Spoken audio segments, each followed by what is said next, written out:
मंत्री निर्मला सीतारमण संसद भवन पहुंच गई हैं। प्रधानमंत्री नरेंद्र मोदी संसद भवन पहुंच गए हैं। 11 बजे बजट भाषण शुरू हो जाएगा। वित्त मंत्री अपनी पूरी टीम के साथ भी मौजूद हैं। बड़ी जानकारी दे दें आपको, पीएम किसान सम्मान निधि राशि बढ़ सकती है। कई उम्मीदें हैं, स्टार्टअप को लेकर भी उम्मीद की जा रही है। क्या बड़ा ऐलान होगा वित्त मंत्री की तरफ से, इस पर नजर लगातार बनी हुई है। हमारे साथ हमारे खास मेहमान जुड़े हुए हैं जिन पर हम बजट को लेकर चर्चा करेंगे, जानकारी हासिल करेंगे। प्रोफेसर ललन प्रसाद हमारे साथ जुड़े हुए हैं, अर्थशास्त्री हैं। संजय गुप्ता जी भी हमारे साथ जुड़े हुए हैं, टैक्स एक्सपर्ट है। बहुत बहुत स्वागत करती हूं अपने दोनों ही मेहमानों का टोटल न्यूज में। सर, सबसे पहले आपके पास आऊंगी, प्रोफेसर ललन प्रसाद सर। अभी हम लगातार विपक्ष की भी बात सुन रहे हैं, सरकार के दावे भी सुन रहे हैं। इन सब के बीच, क्योंकि आप अर्थशास्त्र पर पूरी नजर रखते हैं, सर आऊंगी आपके पास। ये तस्वीरें जरा अपने दर्शकों को दिखा दें। प्रधानमंत्री नरेंद्र मोदी की, उनका काफिला पहुंच रहा है संसद भवन में। तस्वीरें आप देख सकते हैं, पूरे देश की निगाहें हैं। रविवार का दिन है, छुट्टी का दिन है, लेकिन हर कोई काम कर रहा है। संसद चल रही है, शेयर मार्केट खुला हुआ है और टोटल न्यूज की टीम भी बजट से जुड़ी हुई हर बारीक से बारीक खबर आप तक पहुंचाने के लिए पूरी तरह से तैयार है। प्रोफेसर ललन प्रसाद के पास जाऊंगी। सर, ईयू के साथ अभी फ्री ट्रेड एग्रीमेंट हुआ है, मदर ऑफ ऑल डील उसे कहा गया है। बजट आ गया है, कितना फायदा भारत को होने वाला है? वैश्विक स्तर की बात करें, जियोपॉलिटिक्स की बात करें, तो कितनी मजबूती आप भारत की अर्थव्यवस्था को मिलते हुए देख रहे हैं और इस बजट पर उसका क्या असर देखने को मिलेगा?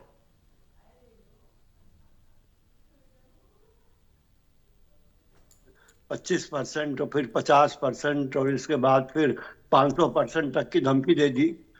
तो इसका काट भारत ने निकाल लिया और भारत ने दुनिया के देशों के साथ अपने अलग अलग समझौते शुरू कर दिए। ट्रेड एग्रीमेंट, मुक्त व्यापार समझौते शुरू किए और उसमें भारत को अच्छी सफलता मिली। लगभग 8 देशों के साथ तो पिछले वर्ष ही कंक्लूड हो चुका है ट्रेड डील।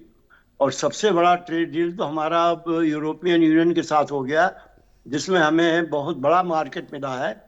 27 देशों का मार्केट हमारे सामने है और ये लगभग 1 साल टाइम और लगेगा जब हम इसका फल हमें मिलेगा। लेकिन इसकी तैयारी तो हमें अभी से करनी है और मेरा ख्याल है बजट में इसके लिए प्रावधान करने चाहिए। जैसे जो इंडस्ट्रीज हम बहुत तेजी के साथ, जिनके प्रोडक्ट हम यूरोप में बेच सकते हैं, उनको विकसित करने, उनकी क्वालिटी स्पेसिफिकेशंस को बढ़ाने और उनकी पब्लिसिटी के लिए हमें प्रयास करना चाहिए। अब देखिए, टेक्सटाइल इंडस्ट्री है, जेम्स एंड ज्वेलरी है और जो हमारे और ट्रेडिशनल हैंडीक्राफ्ट्स हैं, कारपेट इंडस्ट्री है, जरी इंडस्ट्री है बनारस की, और इस तरह की जो भी इंडस्ट्रीज हैं, इनकी क्वालिटीज पर ध्यान देना चाहिए और इनकी पब्लिसिटी यूरोपियन मार्केट में होनी चाहिए। इसके लिए बजट में प्रोविजन करना चाहिए कि यूरोप के सारे देशों में भारत के जो खास प्रोडक्ट्स हैं उनके सेल के लिए, उनके लिए शोरूम्स और उनके लिए उनके सेल बढ़ाने के लिए जो वहाँ पर एग्जीबिशंस लगाए जाए और इस तरह के पब्लिसिटी की जाए और अधिक से अधिक ट्रेडर्स को इंसेंटिव दिया जाए कि अपना मार्केट यूरोप में बनाए इस तरह के प्रोडक्ट्स का। जी सर। दूसरे जो हाई टेक की चीजें हैं उसके ऊपर भी बजट में मैं समझता हूँ अच्छा प्रोविजन की आवश्यकता है। एक जैसे सेमीकंडक्टर का प्रोडक्शन है, इसके लिए अब हम जितने भी प्लांट लगा सकें और जितनी तेजी से हम इस काम को पूरा कर सकें, क्योंकि इसके बगैर हमारा आगे का ग्रोथ पॉसिबल नहीं है। और सरकार ने शुरुआत तो कर दी है, सेमीकंडक्टर के प्लांट लगने शुरू हुए हैं, लेकिन प्रगति बहुत अच्छी नहीं है। मैं समझता हूँ इसमें और एलोकेशन की जरूरत है और बड़े बड़े जितने हमारे इंडस्ट्रीज हैं, मैं समझता हूँ उनको इस फील्ड में लाने की कोशिश करनी चाहिए ताकि इसका प्रोडक्शन देश में तेजी के साथ हो।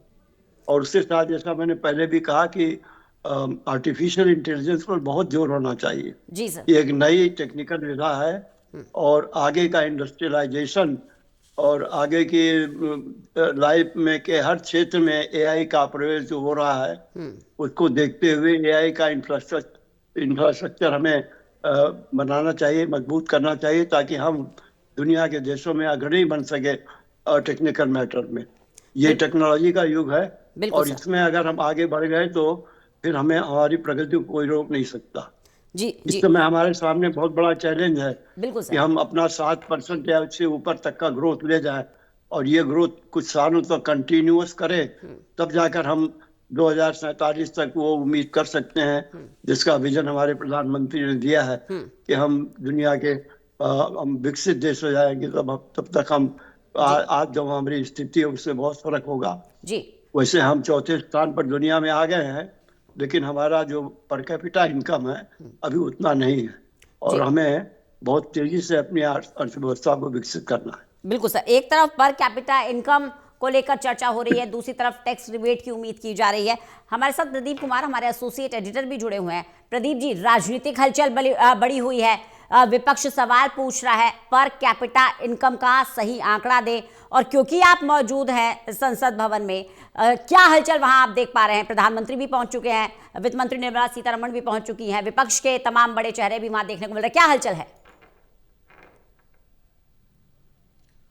देखिए रंजना, काफ़ी महत्वपूर्ण दिन है। आम बजट पेश होना है, रविवार का दिन है और पहली बार है जब छुट्टी के दिन यानी रविवार के दिन परंपरा के मुताबिक 1 फरवरी का दिन जो तय किया गया बजट के लिए, उसी पर आगे बढ़ते हुए आज बजट पेश करेंगी वित्त मंत्री निर्मला सीतारमण। ये 9वां बजट होगा और महिला सशक्तिकरण के लिहाज से एक बड़ा मैसेज देने वाला होगा।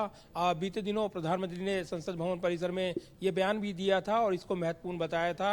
आज का जो घटनाक्रम है काफ़ी महत्वपूर्ण है, क्योंकि वित्त मंत्री निर्मला सीतारमण अपने आवास से वित्त मंत्रालय जो नया दफ्तर कर्तव्य भवन में, वहां पर उन्होंने बजट प्रीव्यू दिखाया है। बजट का पिटारा जो कि लाल दस्तावेज था जिस पर भारत सरकार का चिन्ह बना हुआ था, और इसको प्रदर्शित करते हुए उन्होंने काफ़ी खुशनुमा माहौल में अपना वेव दिया, हाथ हिलाया और उसके बाद राष्ट्रपति भवन पहुंची, जहां उनको दही चीनी राष्ट्रपति ने खिलाई है। प्रतीकात्मक तौर पर उनको शुभकामनाएं देते हुए बधाई दी है, क्योंकि वो बजट पेश करने जा रही हैं। देश का लेखा जोखा जो खर्चा दही और चीनी के साथ एक शुभ शगुन होता है, और उसी को आगे बढ़ाते हुए अब यहाँ पर वित्त मंत्री निर्मला सीतारमण अपना जो बजट भाषण है वो 11 बजे वो पढ़ना शुरू करेंगी। कुछ देर बाद ही केंद्रीय कैबिनेट की बैठक होने जा रही है संसद भवन परिसर में। प्रधानमंत्री नरेंद्र मोदी मौजूद हैं और उनकी अध्यक्षता में ये कैबिनेट की बैठक होगी, जहां बजट को औपचारिक मंजूरी मिलेगी, और इसी के साथ जो पिटारा खुलने वाला है वो 11 बजे से शुरू हो जाएगा।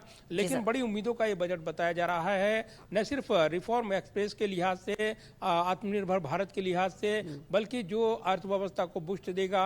अलग अलग जो खास तौर से वर्ग विशेष, मध्यम वर्ग की बात करें, आम लोगों की बात करें, किसान वर्ग की बात करें, अलग अलग सेक्टर्स जिनमें रक्षा क्षेत्र, उस पर काफ़ी नजरें हैं, क्योंकि जो सुरक्षा चुनौतियां बढ़ी हैं और ऑपरेशन सिंदूर के बाद जिस तरीके से पिछले बजट में भी बढ़ोतरी की गई थी, 9.4% बजट बढ़ाया गया था उसके पिछले बजट के मुकाबले, तो इस बार भी उम्मीदें की जा रही हैं कि बढ़ोतरी होगी। इसके अलावा जो खास तौर से हेल्थ सेक्टर की बात हो, ग्रामीण क्षेत्र की बात हो, जो जिसमें भारत बसता है ग्रामीण क्षेत्र में, उस सेक्टर को बूस्ट देने की बात हो, कृषि अर्थव्यवस्था की बात हो, कृषि से जुड़े स्टार्टअप्स की बात हो, तमाम चर्चाएं हैं। तो एक बड़ा बजट भाषण होने वाला है और इसी के साथ बहुत बड़ी उम्मीदों के साथ इस बजट को देखा जा रहा है। बिल्कुल, प्रदीप जी बने रहिएगा, लगातार बातचीत करते रहेंगे आपसे। संजय गुप्ता जी हमारे साथ जुड़े हुए हैं, टैक्स एक्सपर्ट हैं। सर, पर कैपिटा इनकम को लेकर भी बातचीत की जा रही है, अर्थव्यवस्था को बूस्ट भी करना है।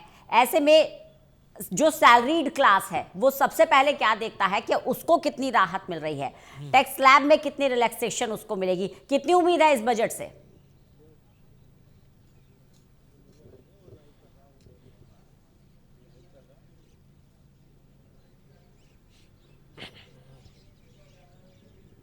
संजय सर, मेरी आवाज सुन पा रहे हैं आप? जी सर, मैम बताइए, एक बार रिपीट कर दें प्लीज। जहां पर कैपिटा इनकम को लेकर विपक्ष सवाल उठा रहा है कि सरकार क्लियर करे पर कैपिटा इनकम कितना है। हम विजन की भी बात करते हैं कि 2047 में विजन रखा हुआ है विकसित भारत का। इस सबके बीच सैलरीड क्लास की उम्मीद है कि टैक्स रिलैक्सेशन में कितना उसको फायदा होगा, कितनी उम्मीदों पर खरा उतरता ये बजट नजर आ रहा है सर आपको? देखिए, मुझे टैक्स स्लैब्स के अंदर तो ट्वीट की उम्मीद बहुत कम है, लेकिन जैसा मैंने अभी डिस्कस किया, 80D का स्टैंडर्ड डिडक्शन का, और इसके अलावा एक एनपीएस के अंदर जो स्कीम को पॉपुलर करने के लिए विड्रॉल की लिमिट 60% से 80% की, जो बड़ा काबिले तारीफ था, इसके अंदर जो 20% का पोर्शन है उसके टैक्स एग्जेम्प्ट होने के बारे में अभी कोई डिक्लेरेशन नहीं आई है। इसकी एक फॉर्मल डिक्लेरेशन जो है वो इसके अंदर आनी चाहिए। अब दूसरा देखिए, अब पिछले एक वर्ष से लगातार शेयर मार्केट गिरता चला जा रहा है, क्योंकि जो फॉरेन इन्वेस्टर है वो हिंदुस्तान से बाहर निकल रहा है लगातार। इसका कई कारण है, जो वैश्विक कारण भी हैं, और पिछले साल ही जो है जो टैक्स का स्लैब सर है रोकना चाहूंगी वो आपको। रक्षा मंत्री 10% राजनाथ सिंह भी पहुंच गए हैं संसद भवन।